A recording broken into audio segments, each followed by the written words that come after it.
नमस्कार, मैं हूं संजय शर्मा। आप देख रहे हैं 4 PM यूपी। उत्तर प्रदेश में अब राजनीति की शतरंज की बिसात बिछने जा रही है।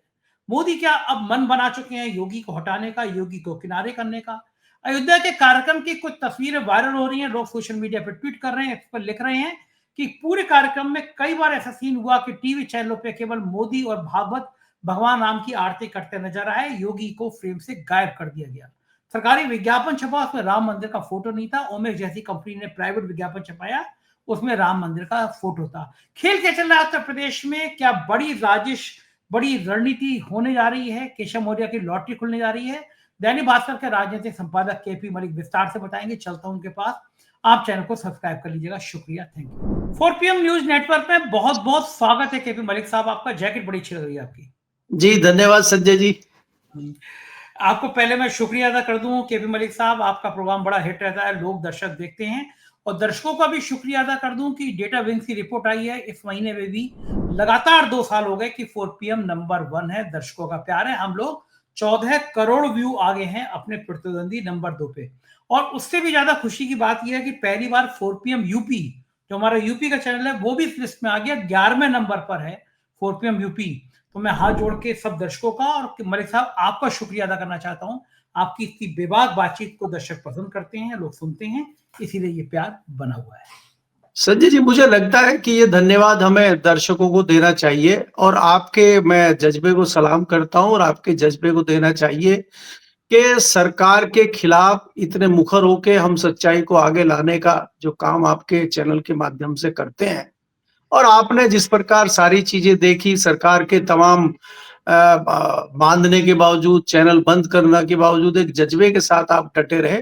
जनता आपकी रेस्पेक्ट उस हिसाब से कर रही है और ये वास्तव में बड़ी खबर है। मेरे लिए ये हैरानी की खबर जो है नेशनल से भी ज्यादा आपके उत्तर प्रदेश की है, क्योंकि उत्तर प्रदेश में जिस प्रकार से लगातार चैनल लोकप्रिय हो रहा है, और संजय जी उसका कारण है, उसका बड़ा कारण ये है कि तमाम जो टीवी चैनल हैं, तमाम जो दूसरे पोर्टल हैं, वो सब गोदी मीडिया के सजे सजाए हैं, उसमें कुछ निकल नहीं रहा है।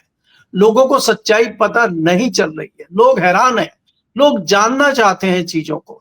तो गाए बगाए वो हमारे यहाँ इन चैनलों पे आते हैं और गिने चुने कुछ ऐसे पोर्टल हैं, ऐसे चैनल हैं, ऐसे यूट्यूब चैनल हैं जहां उनको सच्चाई हाथ लगती है और उसके बलबूते वो जनता में खड़े होकर लड़ाई लड़ने का काम करते हैं। और हमारा ये भी है कि हम कोई ऐसा नहीं है कि एक तरफा और बिना कुछ सोचे जो है विपक्ष के साथ ही खड़े हो। हम तथ्यों की बात करते हैं और जो चीजें सामने आनी चाहिए बेबाक तरीके से बोलते हैं। इसलिए आप भी बधाई के पात्र हैं, आपके दर्शक तो बधाई के पात्र हैं ही। उन्हीं की कृपा से चैनल भी चलता है और हम लोग को देखते हैं।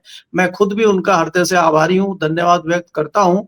और संजय जी, आपको बधाई एक और बार आगे के लिए एडवांस में देता हूं कि इस मुकाम को और आप आगे बढ़ाएं और उत्तर प्रदेश का चैनल भी 25 करोड़ क्रॉस करे और नेशनल चैनल 50 करोड़ कवर करे, ऐसे मुकाम पे आप पहुंचे। मेरी ये कामना है और आपको बहुत बहुत शुभकामनाएं। बहुत बहुत शुक्रिया, दर्शकों का हृदय से आभार, अपनी टीम का आभार। मेरी टीम मुझसे ज्यादा मेहनत करती है। 1.25 करोड़ व्यू रोज आ रहे हैं, मतलब सपने जैसी दुनिया है कि किसी चैनल पे 1 करोड़ 1.25 करोड़ व्यू रोज आए। ये जादू 4 PM पे हुआ। सबका बहुत बहुत आभार। शुरू करता हूँ केपी मलिक साहब भगवान राम की बात से। मुझे लगता है कि हम लोग कहते हैं, हिंदू धर्म का जब पालन करते हैं तो कहते हैं कि कोई भी पत्ता भी बिना ईश्वर की मर्जी के नहीं खटकता। हो ही नहीं सकता कि पत्ता भी अगर हिलेगा तो इसमें ईश्वर की मर्जी होगी। तो भगवान राम का मंदिर जब बन रहा था तो जिसको जो ब्रांडिंग हो रही थी, अमिताभ बच्चन भी वहां जमीनें बेच रहे थे, यूपी के अफसर जमीनें लूट रहे थे, राम मंदिर जमीन का जो खरीदारी हुई उसमें घोटाले की बात सामने आ रही थी। इन तमाम बातों में मुझे लगता है भगवान राम ने सोचा होगा कि तुम लोग मेरे नाम पर ऐसा तमाशा कर रहे हो तो मैं तुम्हें अयोध्या से ही हराता हूँ। वरना भगवान राम की मर्जी के बिना थोड़ी ना अयोध्या से बीजेपी हार सकती थी। अयोध्या से हारी, और हारी तो इतनी गुस्से में आ गई कि वहां के सांसद को ध्वज पताका जो फहराई गई है, वो गुस्से में कल कह रहे थे कि मुझे बुलाते नंगे पैर जाता, लेकिन मुझे बुलाया तक नहीं गया। शायद दलित हैं और भारतीय जनता पार्टी को अच्छा नहीं लगता कि दलित जो हैं वो मंदिरों में आए। मतलब मैंने तो पहले कहा था कि कितना अच्छा होता कि भगवान राम के मंदिर का मुख्य पुजारी किसी दलित को बनाया जाता, संदेश पूरा चला जाता। आज की एक तस्वीर बड़ी वायरल हो रही है। वो तस्वीर में मोहन भागवत और मोदी जी भगवान राम की आरती कर रहे हैं, योगी गायब है। कई बार टीवी चैनल में नेशनल चैनल पे कई कई मिनट्स तक पूरे फ्रेम में योगी आदित्यनाथ गायब थे। जो आरती का सीन हो रहा है इसमें भागवत और मोदी को बार बार दिखाया जा रहा है, योगी को नहीं दिखाया जा रहा। प्रधानमंत्री ने आज एयरपोर्ट पे आते समय जाते समय जो औपचारिक बातचीत कभी कभी नेताओं से आती वो तस्वीर भी सामने नहीं आई। प्रधानमंत्री कुछ गुस्से में नजर आए। भाषण जरूर भगवान राम के लिए दिया उन्होंने। प्लान क्या है बीजेपी का? जो विज्ञापन छपे अखबारों में, सरकारी विज्ञापन, उसमें राम मंदिर का फोटो ही नहीं है। ओबेक्स जैसी कंपनी प्राइवेट विज्ञापन छपवाई है, उसमें तो भगवान राम के मंदिर का फोटो है, लेकिन सरकारी विज्ञापन में भगवान राम के मंदिर का फोटो ही नहीं है, पताका लहरा रही, मंदिर नहीं है। खेल क्या चल रहा है उत्तर प्रदेश में, जरा विस्तार से बताइए। संजय जी, आप ये देखिए कि जब मोदी जी का फोटो लग गया है तो वहां राम की फोटो और मंदिर की फोटो कोई महत्व नहीं रखती। एक तो ये बात आप समझ लीजिए। दूसरा, मोदी जी को कहीं ना कहीं इस बात की चसक है कि 2024 में जो हाल उनका उत्तर प्रदेश में हुआ, आज उनका जो ये पूरे देश में, पूरी दुनिया में एक डर उनके पीछे भाग रहा है कि कहीं उनकी सरकार गिर ना जाए, इसकी देन उत्तर प्रदेश है।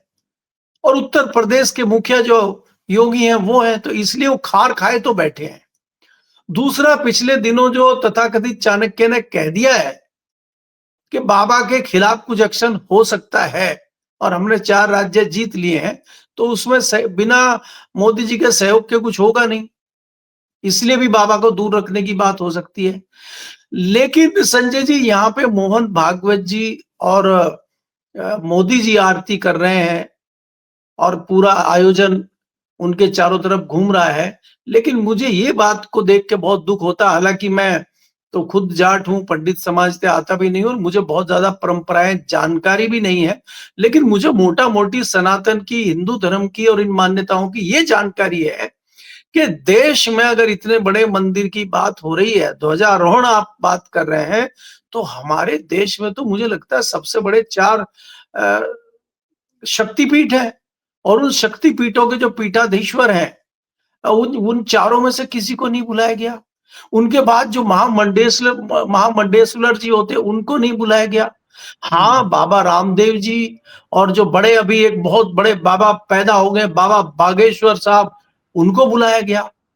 और अडानी अंबानी तो थे ही, कुछ अक्षय अक्षय अक्षय कुमार जैसे और दूसरे भांड टाइप के लोगों को भी बुलाया गया। उनको बुलाया गया सरकारी खर्चे पे, क्योंकि आपको मालूम है ये जितने लोग हैं, चाहे वो धोनी हो, चाहे सचिन तेंदुलकर हो, चाहे अक्षय कुमार हो, ये तो भांड है, तो बिना पैसे लिए कहीं जाते ही नहीं, तो किसी की शादी में न जाए बिना पैसे लिए। तो इनका खर्चा कितना सरकार ने किया होगा। और दुर्भाग्य की बात देखिए कि हमारे मठाधीशों को नहीं बुलाया गया, शंकराचार्य शंकराचार्य को नहीं बुलाया गया। सोचिए आप, भाई शंकराचार्य तो मुझे लगता है कि हिंदू धर्म के सबसे बड़े हैं, उनको तो बुलाना ही चाहिए। आपने जनक न्योता तक उनको नहीं दिया, तो ये क्या जताता है? तो ये जो है, ये उत्तर प्रदेश में भारतीय जनता पार्टी का जो हाल हुआ है, जो भारतीय जनता पार्टी सपने पाल रही थी, मिशन 80 चला रही थी और अब की बार 60 पार कम से कम कह रही थी, वो 33 पे अटक गई और भगवान राम उनसे नाराज हो गए। तो भगवान राम को मनाने के लिए ये नया कृत्य कर रहे हैं और इनको ये नहीं पता कि ऐसा ना हो कि भगवान और नाराज हो जाए, क्योंकि भगवान तो इस तरह की चीजों से और नाराज होते हैं। आप ये देखिए कि आप किसी भी दलित पिछड़े व्यक्ति को उस आयोजन से कोसो, आपको पता है संजय जी कि 3 लेयर सिक्योरिटी थी, आम आदमी की तो पहुंच थी नहीं वहां, वहां सब वीआईपी थे। ऐसे में कहा दलित, और वहां दलित की आप बात कर रहे हैं। सांसद, अरे सांसद होंगे अपने घर के, सांसद रहिए अपने घर में, आप रोज सांसद ही करिए, मंदिर में थोड़े घुस जाएंगे आप अगर ज्यादा चुनाव जीत भी गए तो। आपको अगर जाना है तो आप जाइए नोएडा, वहां निजी अस्पताल का, बहुत बड़े अस्पताल का एक उद्घाटन हुआ था, उसमें योगी जी भी आए थे, देश की राष्ट्रपति आई थी, हमारे उप मुख्यमंत्री आए थे पाठक जी, उद्घाटन हुआ था। वहां आ सकते हैं, वहां दलित भी आए, दूसरे लोग भी आए, निजी हॉस्पिटल में आ सकते हैं। आप मुझे बताइए क्या इस लेवल का आज तक पिछले 11 साल में कोई सरकारी हॉस्पिटल बना, कोई शिक्षा केंद्र बना? आप देश को कहां ले जा रहे हैं? यात्राएं शुरू हो रही हैं, अभी एक सनातन की यात्रा शुरू हुई है दिल्ली से मथुरा तक, और बाबा लेके गए, हालांकि उनके 10,000 गद्दे चोरी हो गए, खबरें भी आई हैं, और बाबा वहां बैठे हुए थे अयोध्या में। बड़े बड़े महान भक्त आए थे उसमें, जो ब्लू फिल्म बना रहे थे, पकड़े गए थे ब्लू फिल्म बनाते हाँ, हुए। जी, जी, जी। और परवान हो गद्दे गया। ले गए और वो जाते-जाते और कुछ नहीं मिला तो गद्दे ही उनके उठा ले गए और उन्होंने कहा भाई हमारे गद्दे लौटा दो। ये हाल है। अभी 2-3 और आयोजन इस तरह के आप पश्चिम उत्तर प्रदेश में देखेंगे। मेरा मानना ये है संजय जी इसमें कि अब देखिए राम मंदिर तो हो गया है, अब राम राज लाने की कल्पना मोदी जी कर रहे हैं और राम राज तभी आएगा जब जो है अपनी जो पुरानी नीति है राजा महाराजाओं वाली, राजा की तरह राज होगा और दलितों और पिछड़ों को दूर रखा जाएगा और उनके जो असली काम है उस पे उनको लाया जाएगा। भले ही आप कुछ भी कहें संविधान के मुद्दे पे आप भाग गए थे ये दलित लोग, अब ये संविधान के मुद्दे पे अगर भाग गए थे तो इनको घेर घोट के वापस धर्म के मुद्दे पे वापस लाया जाएगा कि नहीं नहीं भाई आप आइए और आपका स्वागत है यात्राओं में मंदिरों में और खूब गद्दे ले जाइए, इस बार गद्दे की जगह आपको कुछ नई चीज भी देंगे और वो आएंगे। ऐसा नहीं है कि वो नहीं आए, वो आएंगे जरूर। क्योंकि देखिए ये मंदिरों में उनको घुसने नहीं देंगे और वो कहेंगे कि हमें मंदिर में जाना है। और मेरा सवाल उनसे ये है भाई आपको जाना ही क्यों है जब कोई घुसने नहीं दे रहा आपको। तो ये लड़ाई चल रही है उत्तर प्रदेश में। इतने दुर्भाग्य की बात है संजय जी कि लगभग 80,000 प्रधानाचार्यों के पद खाली पड़े हुए हैं और सरकार का कहना यह है कि जब है ही नहीं बच्चे पढ़ने के लिए तो किसको पढ़ाए। यानी कि सरकारी स्कूल बंद होने की कगार पे है। पूरे भारत में उत्तर प्रदेश शिक्षा के मामले में सबसे पीछे है। आप सोच लीजिए उत्तर प्रदेश स्वास्थ्य के मामले में सबसे पीछे है और आप जो है राम राज की कल्पना कर रहे हैं और हर महीने 2 महीने में जो है बड़ा आयोजन भव्य आयोजन अयोध्या में किया जा रहा है। अभी तो दिवाली का दीप वो दीपोर्जन प्रोग्राम हुआ था आपका और आप जो है वहां पे हर महीने 2 महीने में प्रोग्राम कर रहे हैं, ये पैसा इतना खर्च कर रहे हैं और आप एक स्कूल शिक्षा संस्थान हॉस्पिटल कोई साइंस का आईआईटी बनाने के लिए पैसा आपके पास नहीं है। कोई सरकारी स्कूल की नई इमारत बनाने का पैसा आपके पास नहीं है, इमारतें गिर रही हैं, महिलाओं पर अत्याचार हो रहे हैं, महिलाओं का ऑपरेशन करने के लिए महिलाओं का देख रेख करने के लिए अगर उनको बच्चा पैदा होता है देखने के लिए अस्पतालों में लोग नहीं है, महिला डॉक्टर नहीं है, उसकी भर्ती आप नहीं कर रहे हैं। आपका ध्यान सिर्फ मंदिर और धार्मिक चीजों की तरफ है। तो ये जताता है कि आपने सब काम बंद कर दिए हैं और आप सिर्फ और सिर्फ धार्मिक मुद्दे पे भारतीय जनता पार्टी को आगे ले जाते हुए अपनी राजनीतिक रोटियां सेकने का काम कर रहे हैं और आपका टारगेट सिर्फ 2027 है। जी बिल्कुल ठीक कह रहे हैं मलिक साहब। लेकिन मुझे लग रहा है कि भागवत की जो आज बॉडी लैंग्वेज थी, ऐसा लग रहा था मोदी जी के प्रेशर में आ गए बिहार के नतीजों के बाद। एक दिन पहले आ गए, बोले जी ने कानपुर में महिलाओं की वकालत करी, भैया महिलाएं बड़ी अच्छी होती हैं तभी संघ के लोग काम कर पाते हैं। तो एक महिला विंग खोल देनी चाहिए थी ना, महिलाओं की शाखा खोल देनी चाहिए थी। संघ तो लंबे समय तक महिलाओं को मनुवाद की तरह चलाता रहा, महिलाओं का स्थान ही नहीं रखता था, महिलाएं घर के चौकी चौला करते रहे, महिलाएं पर्दे में रहे, इस तरह की अप्रत्यक्ष वकालत करता रहा है, पुरुष प्रधान रहा है। तो अब तो ये बात भी कर देनी चाहिए कि भैया महिलाओं की अलग से शाखा होगी। कितना अच्छा हो कि संघ प्रमुख का पद ही महिलाओं के लिए कुछ दिनों के लिए आरक्षित कर दी जाए। जब देश में महिलाओं के उत्थान की बात हो रही है तो संघ प्रमुख महिला होगी। नहीं संजय जी ये नहीं होगा, ये सिर्फ कहने के लिए है। मनुवाद में कहीं महिलाओं का कोई स्थान नहीं है। अब ये मनुवाद की तरफ ही बढ़ रहे हैं और आप ये देखिए कि मोहन भागवत जी की तो मजबूरी है। मोहन भागवत जी का अब क्या होगा। मैंने आपको पिछले कार्यक्रम में भी कहा था कि अब मोहन भागवत जी की संघ की जरूरत ही नहीं है भारतीय जनता पार्टी को। भाई आपने लोकसभा के चुनाव में दिखाया कि संघ भारतीय जनता पार्टी के साथ नहीं है, उनको नुकसान हो गया 2024 के लोकसभा चुनाव में। उसके बाद भारतीय जनता पार्टी ने कमर कसी और 4 राज्यों में आपने चुनाव जीत के और महत्वपूर्ण राज्यों में चुनाव जीत के और प्रचंड बहुमत हासिल कर लिया बिहार में। तो आपने जता दिया कि संघ के विरोध करने के बावजूद हम बहुत अच्छे नतीजे ला सकते हैं, हमें आपकी जरूरत ही नहीं है और हम आपकी कतई कोई बात नहीं सुनेंगे और आप अब हमें दखल अंदाजी नहीं करेंगे भारतीय जनता पार्टी के किसी मामले में। जो ये चल रहा था कि अध्यक्ष भारतीय जनता पार्टी संघ की पसंद का बनाएगी, फलाना पसंद बनाएगी, हमें तो अब ये लगने लग गया है कि संघ की कोई औकात भारतीय जनता पार्टी के सामने बची नहीं है और मोहन भागवत जो है घुटनों पे आ चुके हैं। और ऐसा लगता है कि जैसे मोदी जी ने कोई आदेश दिया है कि तत्काल अयोध्या पहुंचिए, वो पहुंच गए। चलिए थाली ले ली जाए, जरा थाली पे थोड़ी आरती भगवान राम की करें, आपके भी थोड़े कर्म सुधर जाए, इस तरह से कहकर किया गया होगा। मोहन भागवत जी का एक मुझे निर्णय बता दीजिए जो पिछले 6 महीने साल भर में आया हो, कोई सख्त निर्णय, और उसमें लगा हो कि वो जो है भारतीय जनता पार्टी पर दबाव बना रहे हैं। आप बताइए, मुझे तो नहीं लगता। उनसे तो जब किसी ने सवाल पूछा था, आप याद कीजिए, कि भारतीय जनता पार्टी का अध्यक्ष क्यों नहीं अभी तक बन रहा है, तो उन्होंने कहा था हमें तो बनाना होता बहुत पहले बन जाता। तो उनको अपना ये उनको तो ये तब पता था जब तो 2 राज्यों के चुनाव हुए थे सिर्फ। अब तो 2 के और हो चुके हैं, और बिहार में तो जो प्रचंड बहुमत भारतीय जनता पार्टी का आया है, तो अब तो कुछ बचता ही नहीं है। और मुझे लग रहा है कि भारतीय जनता पार्टी ने तो थोड़ी कसर छोड़ दी है। ये तो नतीजे और बढ़ सकते थे, तो फिर संघ क्या करेगा?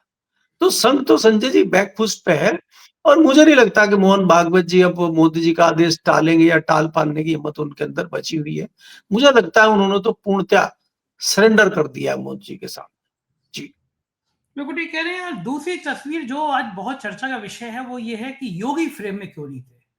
योगी आप हिंदुत्व के बड़े नायक हैं, हिंदुत्व बटोगे तो कटोगे से लेकर बाकी अब्दुल की चूड़ी टाइट हो गई, ये सारे नारे योगी ने गढ़े।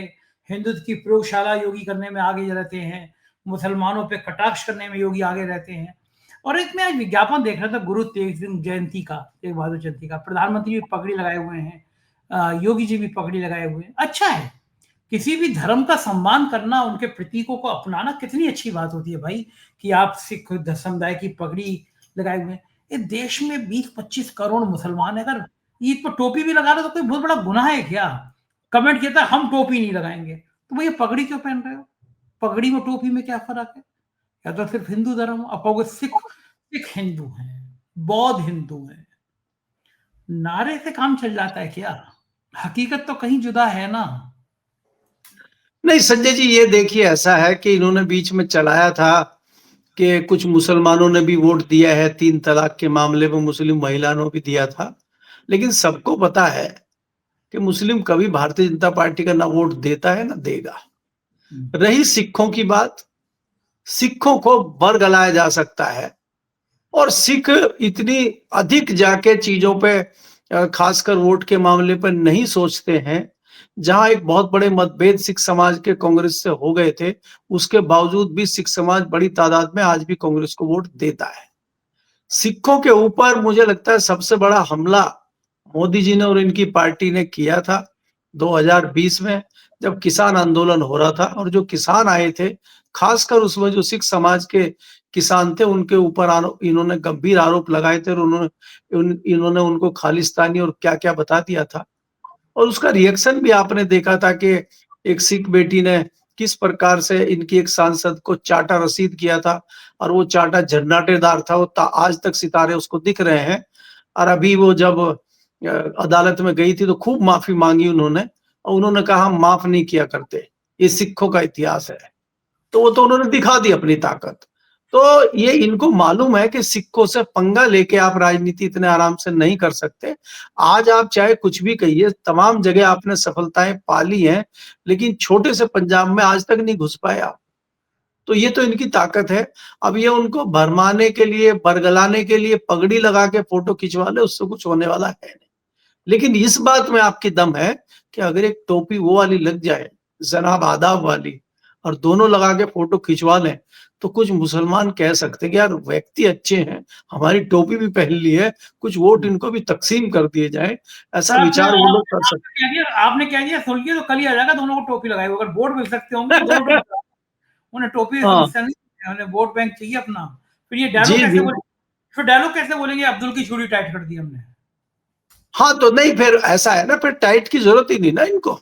लेकिन ये ऐसा होगा नहीं संजय जी, आप भी देखिए ना, ये जो अभी आप उत्तर प्रदेश में देख रहे हैं, ये टोपी तो कभी हो ही नहीं सकती। इनको तो घूम फिर के वहीं आना है, मुजफ्फरनगर का 13 का दंगा, और चूड़ी टाइट करना, अब्दुल का पजामा ठीक करना। अभी ये पश्चिमी उत्तर प्रदेश में इतना फोकस क्यों हो रहा है, कभी बदायूं, कभी मुजफ्फरनगर, अभी यात्रा निकल रही है, सनातन की यात्रा दिल्ली से मथुरा तक निकल रही है। अभी कह रहे हैं कुछ दिनों के बाद एक गीता का प्रोग्राम आयोजित किया जा रहा है। धार्मिक आयोजन लगातार पश्चिम उत्तर प्रदेश में ही क्यों? क्या कारण है ये? आप कौन सा तापमान बढ़ाना चाह रहे हैं? किस चीज को गर्म करना चाहते हैं आप? तो ये सारी चीजें ये है कि 2027 इनको दिखाई दे रहा है।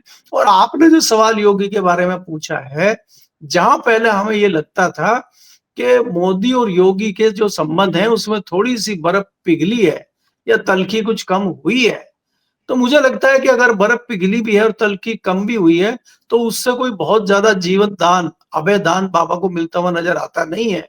क्योंकि जो नंबर 2 है क्रांतिकारी, उन्होंने टारगेट इनको कर लिया है और गाये बगाए उसकी चीजें आपको दिखाई दे रही हैं। जिस प्रकार से वो अपने सिपे सालार और अपने जो मोहरे हैं केशव प्रसाद मौर्य जी, उनको लगातार घिस रहे हैं और घिस के ऐसा पासा फेंकेंगे, वो ऐसा पासा फेंकेंगे कि योगी जी आउट हो जाएंगे। और उसका काम वो बहुत तेजी से कर रहे हैं। अब ये किस प्रकार से आउट होंगे, वहीं यूपी में ही होंगे या दिल्ली लाके किया जाएगा, शिवराज चौहान के तर्ज पे इनको किया जाएगा, या वहीं पे उनको प्रदेश अध्यक्ष बना के इनकी चूड़ी टाइट की जाएगी। वो कई सारी अभी चीजें हैं जिन पे मंथन चल रहा है। लेकिन ये है कि बाबा की चूड़ी टाइट करने का इंतजाम चल रहा है। और वही जो चीजें आप बाबा के माथे पे जो लकीरें आजकल आप देख रहे हैं, पिछले एक हफ्ते से 10 दिन से जब से बिहार का रिजल्ट आया है, वो वही लकीरें हैं। इसलिए अभी जो है वो आवाज बाबा की आ नहीं रही है, चूड़ी टाइट करने वाली है। और वो बयान अभी इतनी जल्दी आएगा भी नहीं। जी बिल्कुल सही कह रहे हैं। केशव मौर्य तो आजकल सपने में भी लड्डू बांटते हुए नजर आ रहे होंगे। अब आपने इतनी बार अब्दुल का नाम ले दिया, हमारा बहुत बढ़िया रिपोर्टर है अब्दुल, वो सोचता होगा बार बार मेरा नाम हो रहा है अब्दुल। बाबा बागेश्वर ने उसको नोटिस दे दिया, अब्दुल ने खबर चलाई तो बाबा बागेश्वर ने नोटिस दे दिया। मैंने अब्दुल का रोज चला, जैसे एक नोटिस वैसे 100 नोटिस। लड़ लेंगे मुकदमा, चिंता मत कर। इन सारे बाबाओं की पोल पट्टी कस के पेल के खोल, खुली नहीं, जरूरी है। फेमस हो जाएगा ना, उसको जान जाएंगे कि 4 PM वाला अब्दुल है। हाँ, मैं 4 PM वाला अब्दुल, बेगानी शादी में अब्दुल्ला दीवाना। तो फिर वो जो हमने ऐसी ऐसी कस के चला, हमने कोई समस्या नहीं है। इन बाबाओं को डराने के वाले जो पत्रकार होते हैं डरते हैं, वो दूसरे होते हैं, हम लड़ लेंगे। बहुत बहुत शुक्रिया मलिक साहब, आपने इतनी सारी बातचीत करी, जी हमको धन्यवाद। जानकारी। धन्यवाद सर। ये थे केपी मलिक जी, पूरी बातचीत सुनी, कैसी लगी बातचीत बताइएगा जरूर, मुझे आपकी राय का इंतजार रहेगा। Thank you.